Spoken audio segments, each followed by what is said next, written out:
नमस्कार, द कोमल रेसिपीजमध्ये आपल्या सर्वांचं मनापासून स्वागत आहे।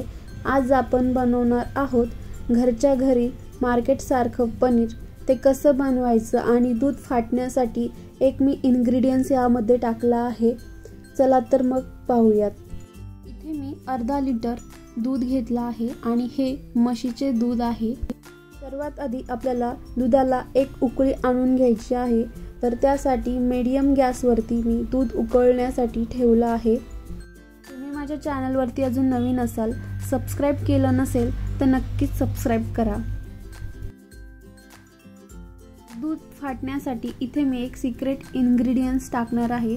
तर इथे मी वाटीत 2 ते 3 चमचे पाणी घेतलं आहे आणि त्यामध्ये पाव चमचा किंवा चिमूटभर सायट्रिक ॲसिड टाकून घेत आहे।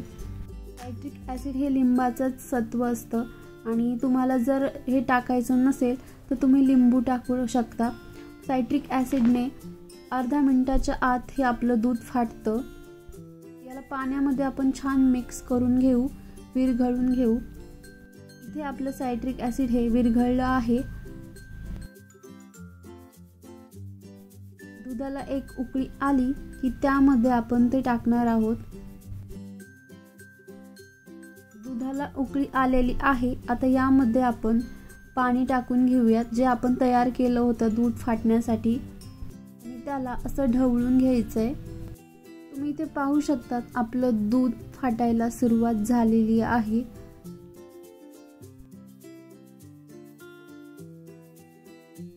इथे आपलं दूध हे फाटलेलं आहे। तुम्ही पाहू शकतात दूध आणि पाणी सर्व वेगळं वेगळं झालेलं आहे। आता हे आपल्याला गाळून घ्यायचं आहे।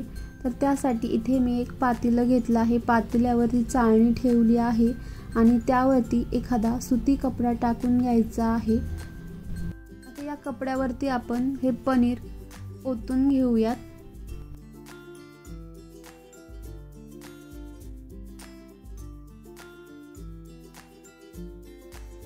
ओतून घेतल्यानंतर आता आपल्याला हे पाण्याने धुवून घ्यायचं आहे, म्हणजे त्यातील जो आंबटपणा असतो तो निघून जाईल।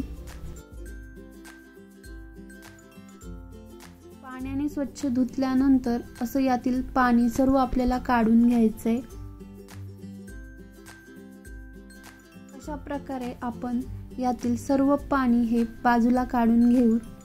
त्यामध्ये थोडंसं सुद्धा पाणी ठेवायचं नाही। इथे मी सर्व पाणी काढून घेतलं आहे। आता यावरती थोडंसं काहीतरी वजन ठेवून आपल्याला 20 मिनिटं रेस्ट करण्यासाठी ठेवायचं आहे। यावर आधी एक प्लेट ठेवली आहे। त्यानंतर जड असं काहीतरी एक वस्तू यावरती आपण ठेवूयात आणि 20 मिनिटं असं बाजूला ठेवून घेऊ। 20 मिनिटं झाले आहेत। आता आपण बघूयात आपलं पनीर तयार झालं आहे की नाही। तुम्ही बघू शकता पनीर किती छान झालेलं आहे। अगदी सॉफ्ट झालेलं आहे, कडक झालेलं नाही।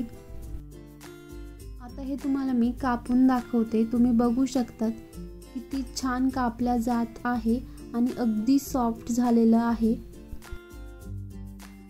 जर तुम्ही याच पद्धतीने पनीर केलं तर पनीर कडक अजिबात होणार नाही।